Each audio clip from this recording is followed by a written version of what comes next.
Diálogo Nacional. Apoio. Nescafé Dolce Gusto. Muito mais que café. Uma cafeteria na sua casa. E CIEE. Há mais de 4 décadas abrindo portas para as novas gerações. Neste programa de número 790, vocês, telespectadores e internautas do Diálogo Nacional, vão ter a oportunidade e a satisfação de conhecer o Procurador-Geral da Justiça do Estado de São Paulo, Dr. Márcio Fernando Elias Rosa.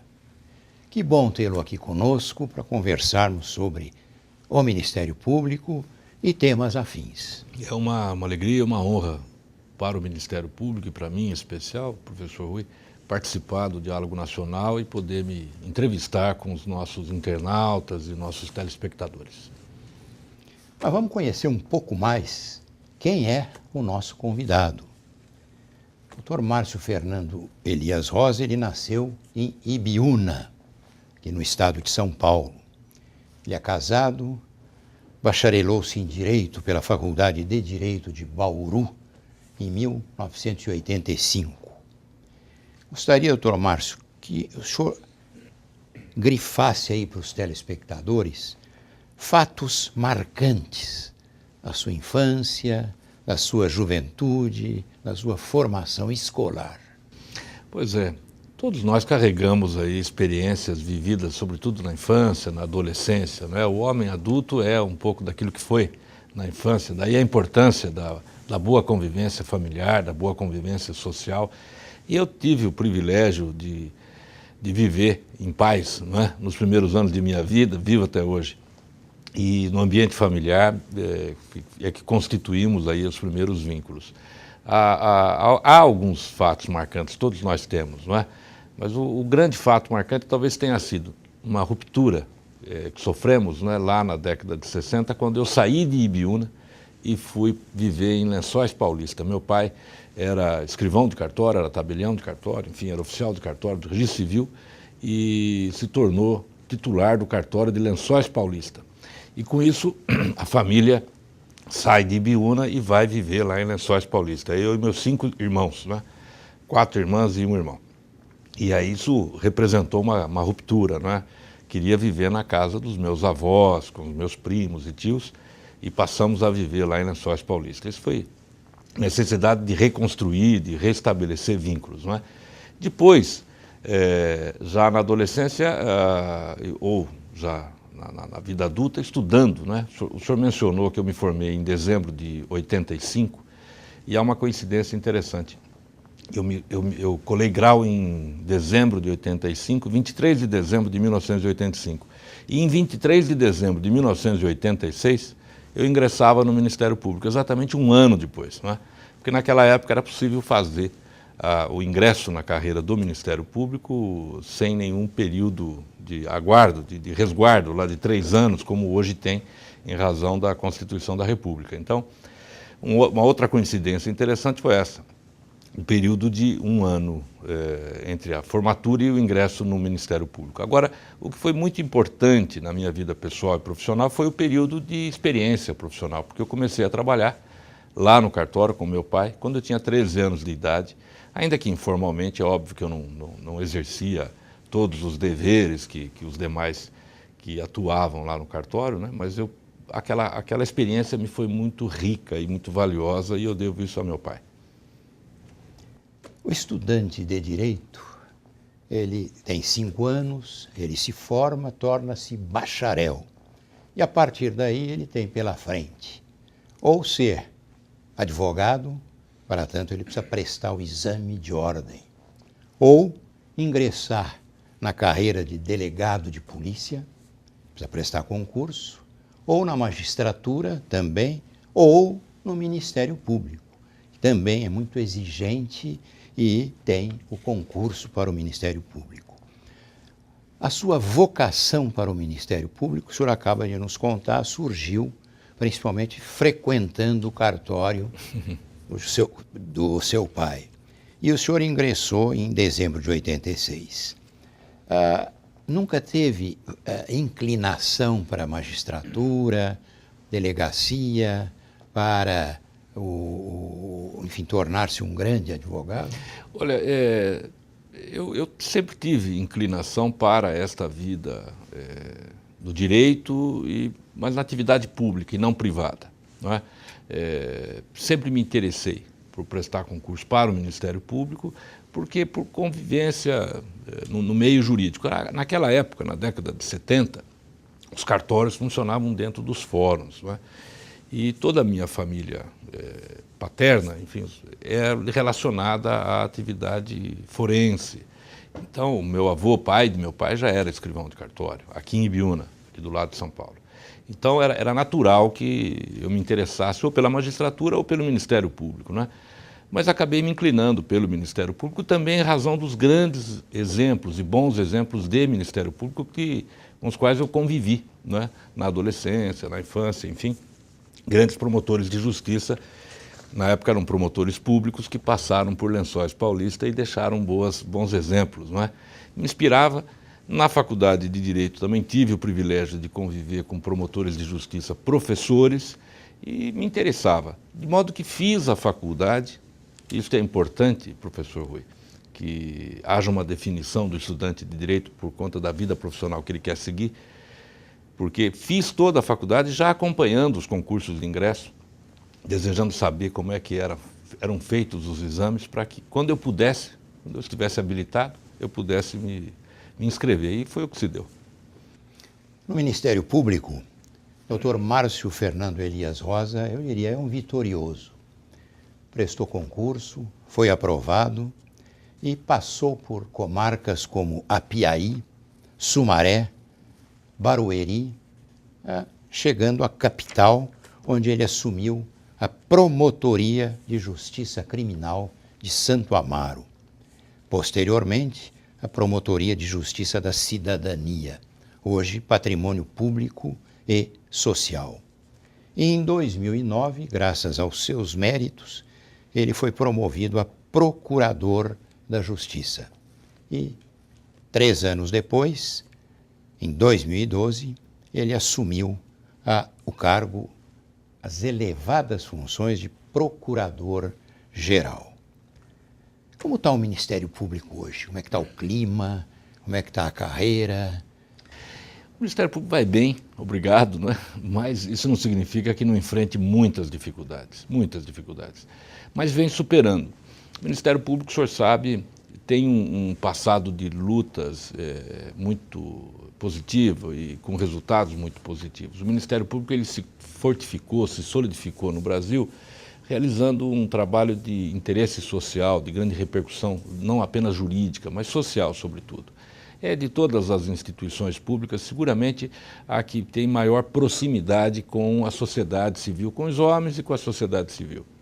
Isso foi reconhecido na Constituição de 1988, que nos reservou, então, um perfil de uma instituição descompromissada, desvinculada dos poderes do Estado, legislativo, executivo e judiciário, para realizar esse tipo de trabalho que eu menciono, de interesse social, de grande repercussão social e jurídica. No entanto, não significa que nós não tenhamos dificuldades, né? Há limitações legislativas que muitas vezes nos frustram, há limitações orçamentárias que muitas vezes nos impõem carências que precisam ser superadas, mas ele vive um momento histórico muito importante. Por quê? Porque 25 anos após a Constituição de 1988, e eu vou me referir a um episódio recente, a população sai às ruas para defender o Ministério Público, não é? O que se tinha na história do Brasil era sempre o Ministério Público se apresentando em defesa da sociedade. Pela primeira vez, eu gosto de dizer, a cidadania ganhou as ruas e foi caminhando em nome do Ministério Público. Isto é um fato histórico, inestimável, de valor inestimável, mas que mostra também a responsabilidade e a grandeza da instituição. O Ministério Público vai bem, mas não significa que não tenha dificuldades ou limitações a superar. Temos sim. Doutor Márcio, qual o papel do Ministério Público e como ele pode e deve atuar na defesa da sociedade? Rui, eu tenho uma visão, nós poderíamos discutir isso assim do ponto de vista técnico, dizer o Ministério Público é uma instituição estatal, com autonomia, com independência, mas acho que a melhor abordagem é uma abordagem que vai além do direito, né? Da análise fria da Constituição. Acho que o papel do Ministério Público é ser um intermediário, é ser um articulador, um órgão de conciliação entre essas necessidades do homem, da sociedade e os poderes públicos. É um órgão de controle, é um órgão de fiscalização, uma instituição de controle, de fiscalização, que tenta compelir, pressionar a realização, por exemplo, de políticas públicas que possam significar para a sociedade melhor condição de vida. É uma grande instituição de pacificação social. Veja, não é à toa que no conjunto, no desenho do Estado brasileiro, ao lado dos poderes legislativo, executivo, judiciário, surja uma instituição descompromissada deles todos, mas compromissada com certos valores. Valores que dizem respeito, sobretudo, à dignidade da pessoa, à realização de justiça social, ao aplacamento das desigualdades. Eu costumo dizer que o que legitima o Ministério Público a atuar é o que prenuncia a Constituição Federal, lá no artigo 1º, no artigo 3º, quando a Constituição estabelece os objetivos da República, os objetivos do Estado de Direito no Brasil. E os objetivos são esses, né? Erradicação da miséria, redução das desigualdades, construção da justiça social, trabalhar para o bem-estar social. O Ministério Público é, então, um órgão de pressão, um instrumento de pressão, no sentido legítimo da palavra. Ele identifica as demandas e exige, pelos meios legais, que os poderes públicos desenvolvam políticas capazes de aplacar as mazelas que assombram ou que assolam, muitas vezes, um grupo de pessoas ou indivíduos determinados. Este é o papel do Ministério Público nos tempos atuais. Diálogo Nacional recebe hoje o Procurador-Geral da Justiça aqui do Estado de São Paulo, Dr. Márcio Fernando Elias Rosa. A voz das ruas, que ainda se ouve e ainda se ouvirá, ouviremos ainda o eco das manifestações legítimas das ruas. Estou me referindo às manifestações ordeiras e não àqueles desatinos cometidos por pessoas que nada têm a ver com o clamor das ruas. Mas nessas manifestações recentes, doutor Márcio, os institutos de pesquisa coletaram as reclamações, os clamores maiores daqueles que legitimamente foram às ruas. E entre as 5 principais reclamações ou clamores figurava a PEC 37. Gostaria que o senhor falasse um pouco, traduzisse para o telespectador o que é o projeto de emenda constitucional 37, agora já rejeitado, e quais são as ameaças às prerrogativas e garantias dos membros do Ministério Público. Olha, a PEC 37, ela foi uma proposta, como o senhor disse, de emenda constitucional que pretendia alterar o capítulo da segurança pública para inscrever um parágrafo, um dispositivo, lá no artigo 144 da Constituição, dizendo que investigação criminal no Brasil passaria a ser feita exclusivamente pelas instituições policiais. Polícia Civil, Polícia Judiciária dos Estados, do Distrito Federal. Contra esta proposta de emenda constitucional, o Ministério Público brasileiro se mobilizou, levando à opinião pública o conhecimento daquilo que, para os promotores de justiça, representava um grande risco de retrocesso. Por quê? Porque o trabalho de investigação criminal não deve ser reservado, não deve constituir monopólio de nenhuma instituição do Estado, porque todos devemos ter pelo menos a possibilidade de realizar investigações. E porque no mundo todo, quando se realiza investigações sobre fatos de interesses da sociedade, seja na órbita criminal ou não, sempre há mais de um órgão, de uma instituição habilitada a fazê-lo, não é? A boa investigação é aquela feita de maneira concorrente entre todos. E porque nós sabemos que no Brasil especificamente a investigação criminal depende muito mais do reconhecimento pelo Estado da importância, da seriedade das instituições policiais do que propriamente da castração do poder investigatório do Ministério Público. O Ministério Público de São Paulo, especificamente, iniciou uma campanha de mobilização nacional em abril do ano passado e, se o senhor me permite, o CIE teve um papel importantíssimo nessa discussão, porque exatamente em julho do ano de 2012 nós estivemos aqui no CIE, divulgando o pensamento do Ministério Público em torno do poder investigatório, sem, evidentemente, evitar o posicionamento contrário, não é? Porque a boa democracia é feita com posicionamentos num sentido e em outro sentido. Esclarecendo principalmente. Esclarecendo principalmente. Fizemos aí o nosso trabalho, a CIE, a propósito, lançou até um caderno contendo uma publicação, contendo esta exposição do pensamento do Ministério Público sobre o poder investigatório. Isso aconteceu exatamente há um ano. E esse texto, como outras posições, outros artigos escritos por promotores, por juristas no Brasil todo, foram todos eles muito bem divulgados. O fato é que, passado um ano, coincide a discussão final em torno da PEC com estas mobilizações. E a população pôde se expressar, como o senhor bem disse, indo às ruas, não é? E clamando pela manutenção do poder investigatório, ou seja, a rejeição da PEC 37.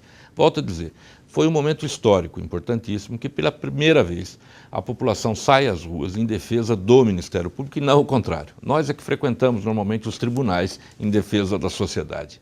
Mas desta vez fez-se a justiça social na sua expressão corpórea, não é? Os homens saíram às ruas para abraçar o prédio do Ministério Público. Dr. Rui, nós vivemos num sábado aqui em São Paulo, um dia histórico. Cerca de 35 mil pessoas ou 40 mil pessoas, segundo os dados oficiais, se reuniram num sábado à tarde para clamar contra a PEC 37. Grande parte dessas pessoas se dirigiram ao prédio do Ministério Público. Eu Procurador-Geral de Justiça, estava no prédio e desci, podendo abrir as portas e receber a população para juntos cantarmos o hino nacional. E grande parte da população depois abraçou o prédio do Ministério Público, querendo com isso protegê-lo. Isso é fantástico do ponto de vista histórico, fantástico do ponto de vista político. Isso se reproduziu no interior do estado de São Paulo. Promotores de justiça com a população se reuniram, colegas que, a rigor, dão o melhor exemplo de atuação. Não é o discurso do procurador-geral, mas é o trabalho feito no dia a dia de atendimento da população e de realização de investigação. Isso é feito em todo o estado. Isso também se repercutiu em todo o Brasil, nas principais capitais, e a PEC 37 foi rejeitada. E rapidamente, né? E rapidamente, com uma votação histórica, apenas 9 votos contrários, 430 votos favoráveis à rejeição. Mas eu reconheço que o momento histórico foi muito peculiar. Né? Foi peculiar de afirmação da importância do Ministério Público, da necessidade de conservarmos essa atribuição que já tínhamos, mas, sobretudo, para indicar a nossa responsabilidade, né, de promotores e de procuradores de justiça. Quando a população vai às ruas, ela defende a manutenção do poder investigatório para que ele seja exercido. É preciso, então, que nós agora, promotores e procuradores de justiça, de fato e verdadeiramente, continuemos a exercer na plenitude esta atribuição.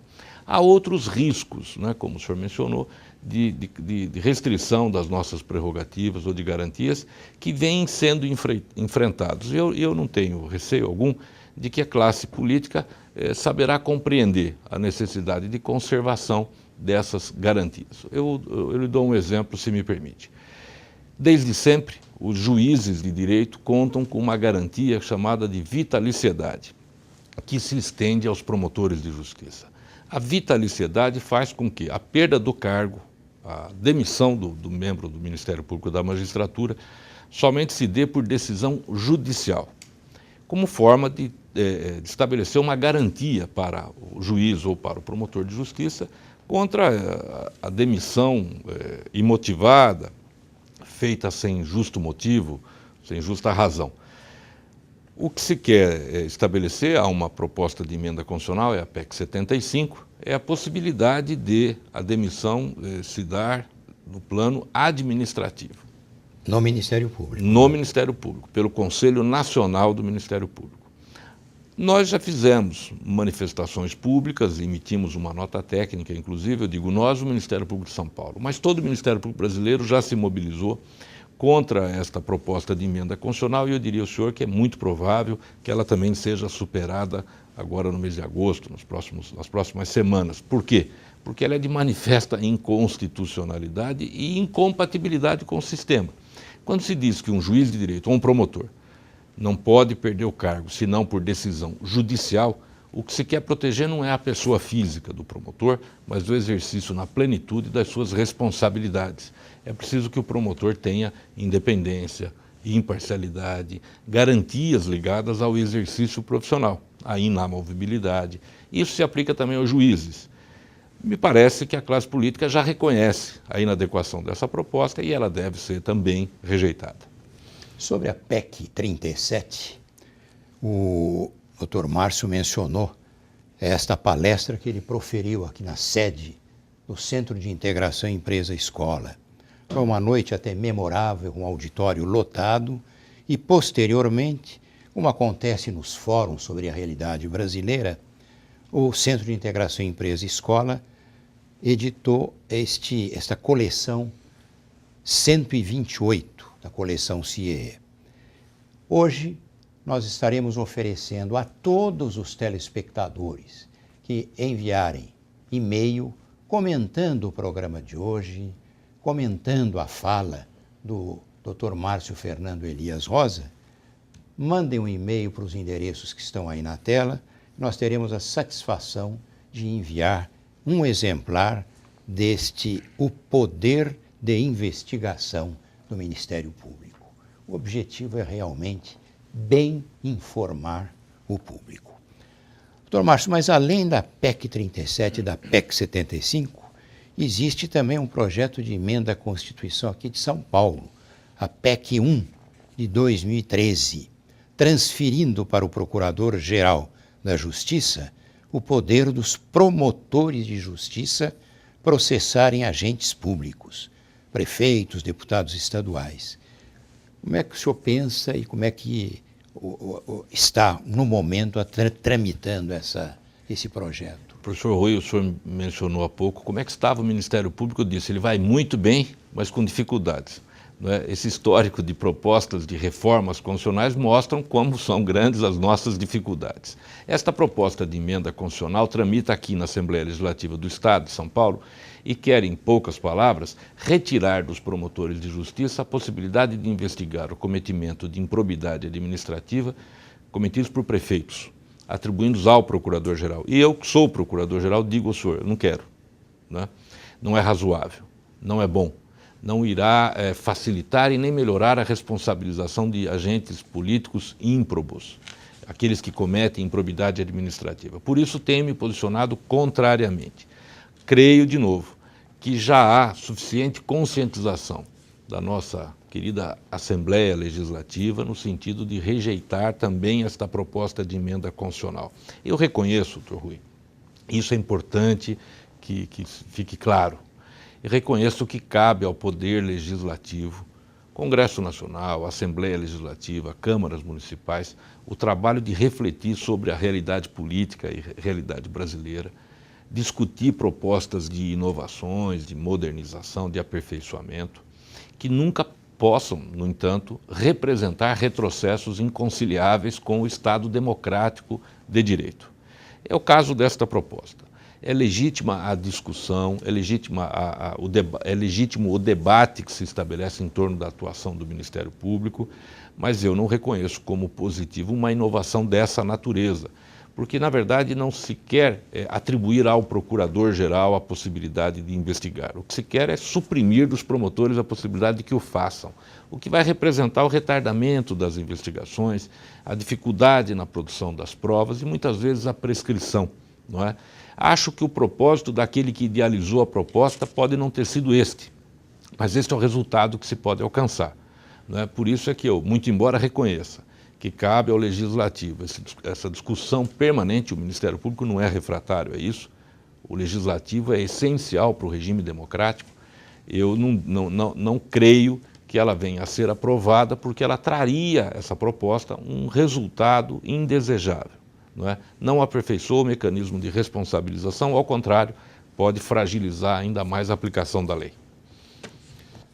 Dr. Márcio Fernando Elias Rosa, que é o convidado de hoje do Diálogo Nacional, ele, além de Procurador-Geral da Justiça aqui do Estado de São Paulo, ele é mestre e doutor em Direito do Estado pela Pontifícia Universidade Católica de São Paulo, tem especialização em Direito Processual Penal e autor de livros e artigos importantes.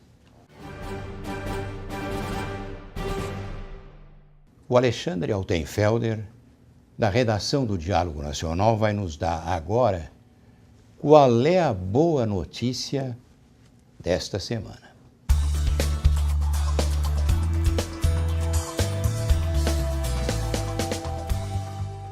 A boa notícia dessa semana não poderia ser outra senão o sucesso da 28ª Jornada Mundial da Juventude. Mais de 2 milhões de jovens do mundo inteiro, não só do Brasil, estiveram no Rio de Janeiro recebendo o Papa Francisco. E um encontro dessa magnitude com tantos jovens em paz é muito importante não só para o Brasil como para o mundo. O mundo precisa de paz e os jovens têm essa capacidade, têm essa força.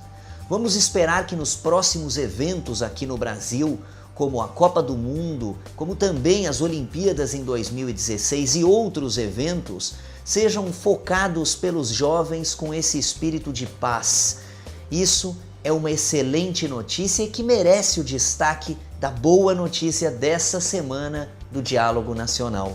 Semana que vem eu volto selecionando mais uma boa notícia para elevar a sua e a nossa autoestima. Portanto, fique ligado e até lá!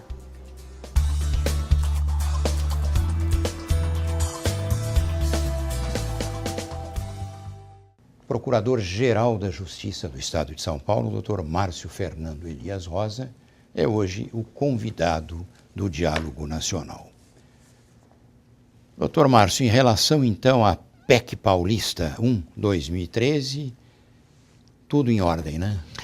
No sentido de esclarecimento e, evidentemente, um bom contato com o Legislativo, né? Eu digo sempre que a responsabilidade de quem dirige uma instituição como o Ministério Público é de estabelecer relações político-institucionais e não de romper relações políticos-institucionais. Por isso, o meu diálogo institucional com a Assembleia Legislativa é o mais elevado possível, com a presidência, o presidente Samuel Moreira, com todas as bancadas e, concretamente, nós temos, das últimas semanas para cá, manifestações públicas de diversos partidos, sobretudo aqueles partidos que já se posicionaram na Assembleia, contrários à aprovação da PEC. Volto a dizer, é preciso debater, nós nunca seremos refratários ao debate, mas é preciso evoluir no sentido de que seja conservada a Constituição Paulista como está, para permitir que o Ministério Público possa, na plenitude, realizar o seu trabalho, que é o que interessa à população. Uma curiosidade, quantos membros integram hoje o Ministério Público no Estado de São Paulo e como é a governança do Ministério Público? Pois é, hoje nós temos cerca de 1.930 membros na ativa aqui no Estado, entre promotores de justiça e procuradores de justiça. Os promotores de justiça atuam em primeira instância e os procuradores de justiça junto aos tribunais, nas procuradorias, em segunda instância, não é? O gabinete do Procurador-Geral de Justiça se divide em 4 subprocuradorias, uma chefia de gabinete, e a partir daí a corregedoria e a ouvidoria, não é, que são órgãos independentes em relação à Procuradoria-Geral de Justiça, e a partir daí é estabelecida a administração e a governança da instituição para todo o Estado. Estamos em todas as comarcas, não é? Nas promotorias de justiça iniciais, em regra, em 1 ou 2 membros da instituição, nas promotorias intermediárias e de entrância final, sempre com promotorias com mais numerosas, mas esses 1.900 colegas que estão na ativa cumprem com absoluto esmero, com absoluta dedicação, todas as responsabilidades confiadas pela Constituição e legitimadas pelo povo paulista. E o relacionamento com o Conselho Nacional do Ministério Público? Nós temos uma peculiaridade, professor Rui. Nós sempre, muito embora haja mudanças discutidas em torno da atuação do Conselho Nacional, formas de aperfeiçoamento, o Ministério Público de São Paulo sempre teve uma relação muito positiva e propositiva com o Conselho Nacional do MP. Eu, pessoalmente, aí na gestão anterior, a Procuradoria-Geral sempre manteve uma relação muito próxima com o Conselho Nacional. Por quê? Por uma questão até ideológica. O Ministério Público é favorável a mecanismos de controle sobre a administração, sobre os poderes do Estado. Ele não pode jamais ser refratário a mecanismos de controle sobre si mesmo, não é? É ideal e salutar que exista. O Ministério Público prega e pratica a transparência, a publicidade, a prestação de contas e, por isso, valoriza a atuação dos colegiados, do Conselho Nacional do Ministério Público, do Conselho Nacional de Justiça, dos Tribunais de Contas. É esta relação que o Ministério Público quer estabelecer e deseja que todos estabeleçam. A atuação do Ministério Público no Estado de São Paulo e o novo Ministério Público. Gostaria que o senhor contasse para os nossos internautas e telespectadores qual é o padrão de atuação do novo Ministério Público aqui em São Paulo. Pois é, o Ministério Público tem uma tradição facilmente identificável de atuação na área criminal, não é? O Ministério Público se fortaleceu ao longo da sua história com a atuação do promotor de justiça na área criminal, as promotorias criminais, os nossos colegas promotores criminais, e eu, sem exagero nenhum, posso dizer que os melhores profissionais da área do direito voltados para essa especialidade, me parece, estão mesmo no Ministério Público, são os precursores das doutrinas penais, são os homens que conseguem conduzir investigações ou realizar aí denúncias e acompanhamento de ações penais com absoluta exemplaridade. O Ministério Público brasileiro se notabiliza por uma atuação criminal muito forte. No entanto, a partir da década de 80, o Ministério Público paulista passou também, como os demais estados, mas o Ministério Público paulista passou também a atuar com o mesmo denodo, com a mesma eficiência em outras áreas, voltadas para os chamados interesses coletivos ou difusos e coletivos, não é? E aí ganhamos também notoriedade e muita eficiência na defesa do meio ambiente, do consumidor, da infância e juventude, idosos, pessoa com deficiência, enfim, em outros ramos do direito, direitos que interessam à população como um todo. E sem prejuízo da continuidade dessa atuação exitosa, exemplar na área criminal. O Ministério Público de hoje e o Ministério Público do futuro, me parece, deva ser aquele que atua, voltando a dizer, como um articulador, como um instrumento de pressão legítima, não é? Para que seja cumprida a lei, para que não haja impunidade. Isso pode se dar em todos os campos. No campo criminal, exigindo tanto uma atuação do Estado no campo da segurança pública de maneira preventiva e compatível com os momentos atuais. No campo dos direitos sociais, não é? Eu tenho dito muito isso aos meus colegas e discutido com os meus colegas, a necessidade de um Ministério Público atuar cada vez mais na concretização dos direitos sociais, aqueles do artigo 6º da Constituição da República, não apenas na perspectiva individual, direito à moradia, direito à assistência, proteção da infância, proteção dos idosos, enfim, resolução desses conflitos, muitas vezes sociais, mas que ofendem o indivíduo, não é? A sociedade, ela precisa ser protegida sempre na perspectiva de cada um dos homens que a integram. O Ministério Público do Estado de São Paulo tem conseguido cumprir este rol de deveres, mas volto a dizer, ele vai muito bem, mas há ainda limitações a serem superadas, não é? É preciso que o Ministério Público de São Paulo conquiste, eu espero que conquiste em pouco tempo, condições materiais e condições de pessoal, estrutura mínima que garanta em cada localidade, para cada promotor, a condição plena para o exercício das suas funções. É preciso que tenhamos estrutura de apoio técnico, é preciso que tenhamos equipes profissionais que nos auxiliem, por exemplo, na fiscalização dessas entidades de acolhimento institucional, seja para idosos, seja para crianças ou adolescentes. é preciso que tenhamos algum suporte técnico um pouco melhorado para a atividade de perícias, de investigações, não apenas no campo criminal, mas também na tutela dos interesses difusos. Ou seja, é preciso que façamos uma boa gestão a fim de que com os recursos disponíveis possamos realizar investimentos. O Ministério Público de São Paulo vive uma fase de grande expansão, mas ainda há muito a ser conquistado. Na sua opinião, doutor Márcio, o que mais atrai o estudante de direito para o Ministério Público? O salário, as garantias constitucionais ou exatamente essa mensagem que o senhor acaba de contar, principalmente do novo Ministério Público? Eu acho que ninguém procura o Ministério Público em razão do dinheiro, do salário, do subsídio, muito embora a remuneração seja uma consequência óbvia do trabalho desempenhado. O que atrai o jovem e o estudante é a perspectiva de exercer as atribuições que a Constituição da República nos reserva.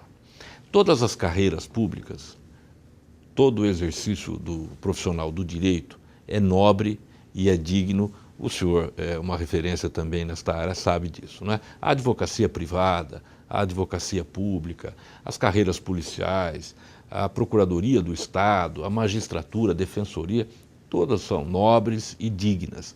O Ministério Público não é diferente, né? Ele também dá ao profissional do direito a possibilidade de realização da sua atividade profissional com a percepção de um resultado que melhora a vida das pessoas. Eu diria para o senhor, com todo respeito a todas as carreiras, é espetacular a possibilidade de ser promotor de justiça.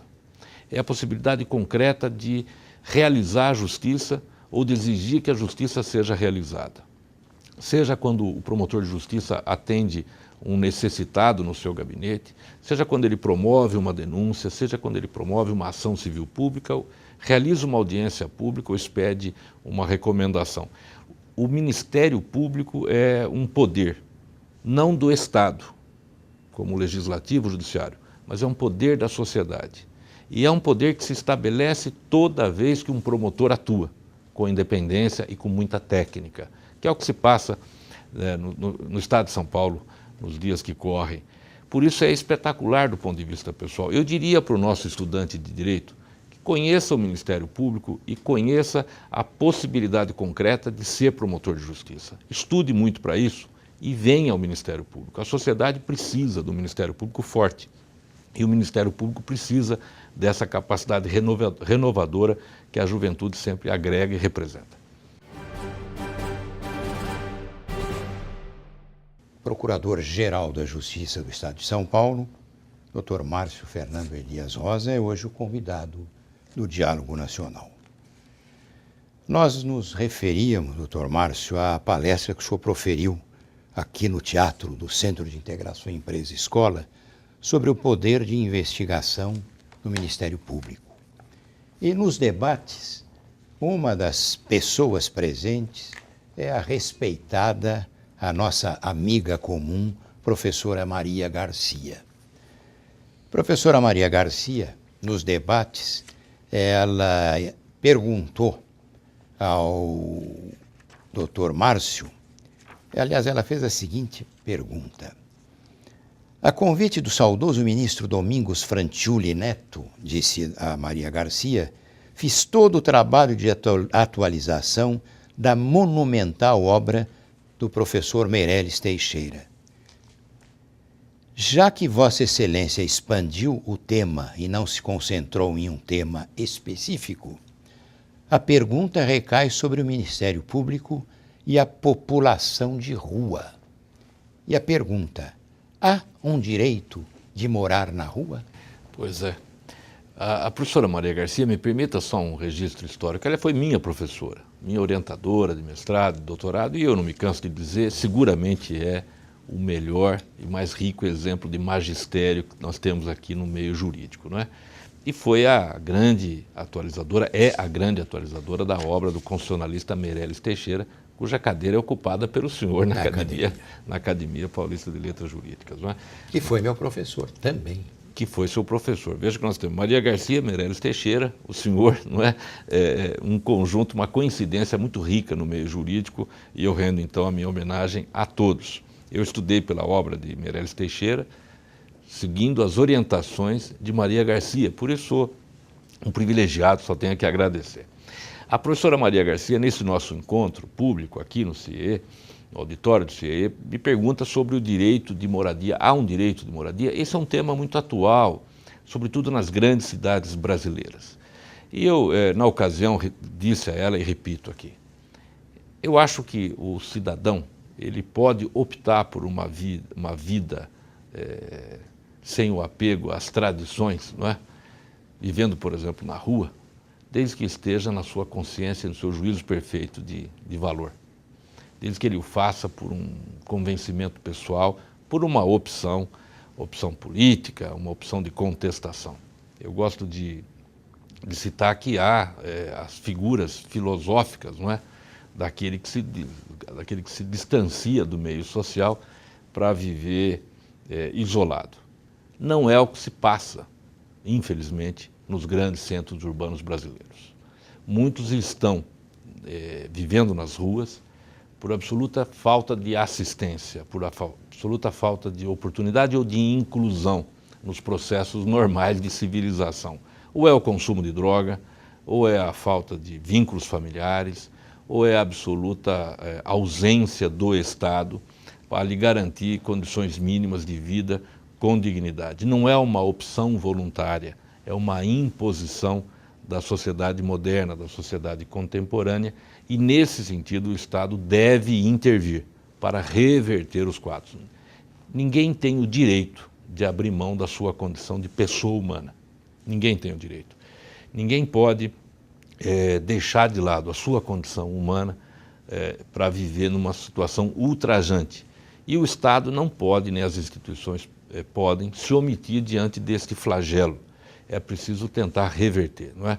Não acho que exista na capital, por exemplo, hoje, situações de voluntariedade por viver na rua. Há pessoas sem nenhuma oportunidade que vivem na rua. Eu me lembro de uma situação que, se o senhor me permite, eu repito. Um filósofo, Heráclito, era um ermitão. Ele vivia isolado para poder refletir e construir as suas passagens filosóficas espetaculares. Estes homens e mulheres que vivem na rua hoje não o fazem por opção pessoal e nem por opção filosófica. Fazem pelo consumo de droga, não é? Ou pela absoluta falta de assistência. Nessa condição, o Estado deve intervir. 3 temas que eu gostaria a opinião do doutor Márcio Fernando Elias Rosa, e que estão aí na pauta das ruas, né? 1, maioridade penal. O senhor é a favor da redução? Eu não sou favorável à redução. Eu tenho a coragem de afirmar isso porque sei que a grande mobilização que se faz é favorável à redução e respeito. Respeito àqueles que advogam a tese da redução da idade penal. No Brasil, a idade penal já foi inferior e nem por isso significou a redução dos índices de violência. E também a simples redução da idade penal não significará um freio para a ocorrência da violência ou do cometimento de crimes. Eu sou favorável de uma flexibilização na responsabilização, para que possamos ter, por exemplo, a possibilidade de aplicação de medidas socioeducativas num período maior de tempo, com privação da liberdade, em razão sempre do conhecimento do sujeito em torno da gravidade da sua conduta. Não se pode pretender punir com a mesma intensidade um jovem de poucos anos de vida com um adulto, como se a simples imposição da pena fosse um fator de reeducação ou de redução da criminalidade. Eu não desconheço que a aplicação da pena muitas vezes tem um fator educativo, não é? Significa a aplicação da lei, uma resposta do Estado, e aplaca até um direito que a sociedade tem de ver aplicada a lei penal, eu reconheço.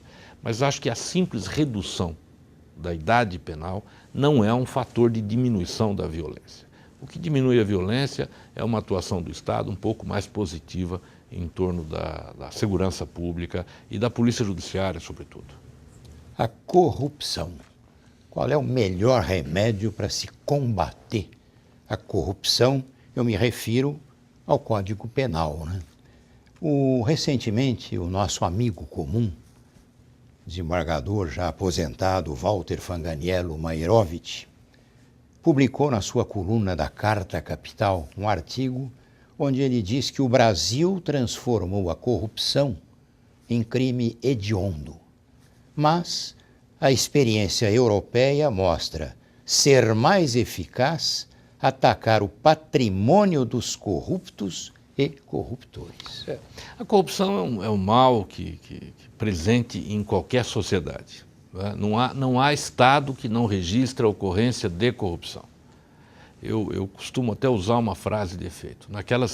Nos países em que há a menção a Deus na moeda, ou naqueles que negavam a existência de Deus, a corrupção era praticada do mesmo modo, porque, infelizmente, é um mal que se verifica em qualquer contexto social, desde as priscas eras. Não há exceção. Não é um produto made in Brasil. A corrupção não é uma deformidade do político ou do povo brasileiro. Isso é muito importante que seja dito. Mas é preciso que o Estado e que o povo brasileiro manifestem com intensidade e indignação frente à ocorrência da corrupção, da improbidade. Eu acho que a melhor punição é aquela que ataca, não é, ou que alcança o patrimônio do corrupto, do corruptor, e também afasta do meio político aquele que atua com corrupção. Nós precisamos manejar duas sanções, na minha avaliação: perda de bens, perda do patrimônio, confisco do patrimônio daquele que atua com corrupção, e a suspensão dos direitos políticos para impedir que a pessoa, passado um tempo curto, volte à vida política e volte a manejar recursos públicos. Acho que a boa evolução da legislação, a partir de 92, da conhecida lei de improbidade, foi neste sentido. Com todo respeito, chamar a corrupção de crime hediondo ou não significa nada.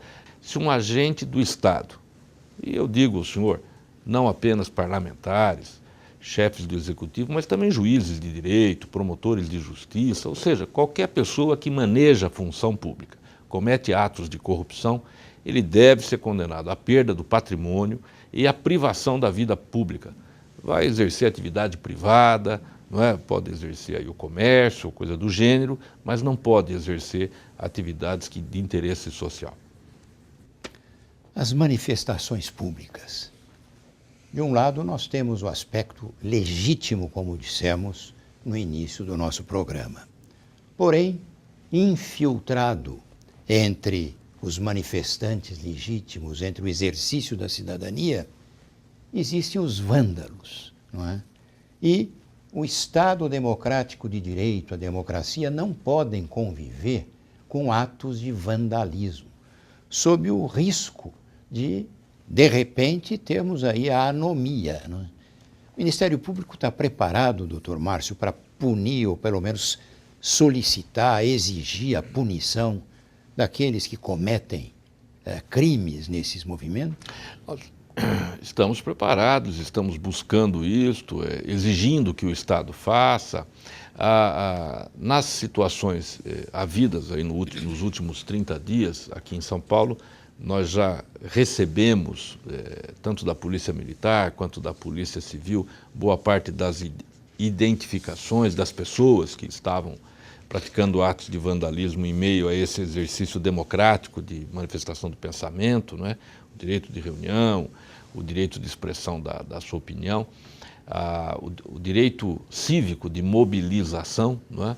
Nós já providenciamos, não é, o acompanhamento desses inquéritos policiais e esperamos que a Justiça venha a determinar a responsabilização desses que sejam identificados. Mas o senhor disse muito bem, ao lado de um exercício coletivo, não é, um direito coletivo de mobilização, de manifestação sobre os temas da realidade, há a necessidade do Estado, e o Ministério Público é uma expressão dele, intervir para responsabilizar aqueles que praticam crimes em meio ao exercício de direitos. Eu costumo dizer que crimes de vandalismo, danos ao patrimônio público, já ocorrem, infelizmente, todos os dias. A novidade é que eles estão sendo praticados, ou vinham sendo praticados, em meio a essas mobilizações sociais. O que é ruim, porque contamina o ambiente, não é? Contamina o movimento. Dá a muitos a falsa impressão de que todos são vândalos, quando na verdade não são. São jovens, não é? Ou homens de todas as idades, que foram às ruas reclamar que o Estado brasileiro, no mínimo, reflita sobre questões que estão postas aí na cena política nos dias que correm, a exemplo do que já se passou em todo o mundo, não é? Nós tivemos manifestações dessa natureza na Europa, nos Estados Unidos, e agora chegou na América do Sul, chegou no Brasil. Não nos esquecendo, o telespectador, que o poder de investigação do Ministério Público, esta palestra que o Dr. Márcio Fernando Elias Rosa proferiu recentemente aqui no Teatro do Centro de Integração Empresa-Escola, transformada na coleção número 128, estará disponível a todos vocês que nos mandem e-mail, internautas, telespectadores, comentando o programa de hoje e mostrando como vocês absorveram tudo aquilo que o Procurador-Geral da Justiça nos disse. Dr. Márcio, ao final do nosso programa, os nossos cumprimentos pelo seu trabalho firme, equilibrado e, ao mesmo tempo, colocar o nosso diálogo nacional à disposição da Procuradoria-Geral da Justiça. Professor Rui, eu que agradeço, muito obrigado pelo programa, muito obrigado ao senhor por essa oportunidade de expressar o nosso pensamento e me permita prestar uma homenagem e um agradecimento também ao nosso CIEE. Não apenas nesse momento de discussão em torno da PEC, mas o CIEE tem sido um parceiro do Ministério Público muito importante, ajudando o Ministério Público na execução do seu trabalho, tem permanecido sempre de portas abertas, como foi por ocasião da discussão em torno da PEC 37. Eu, pessoalmente, o Ministério Público de São Paulo, somos muito gratos a tudo quanto tem sido feito pelo CIEE em prol da sociedade paulista e brasileira. Muito obrigado. É obrigação da instituição. Obrigado. Parabéns. Muito obrigado.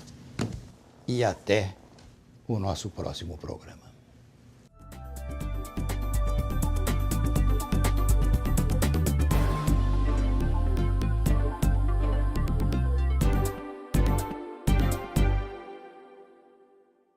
Diálogo Nacional. Apoio. Nescafé Dolce Gusto. Muito mais que café. Uma cafeteria na sua casa. E CIEE. Há mais de 4 décadas abrindo portas para as novas gerações.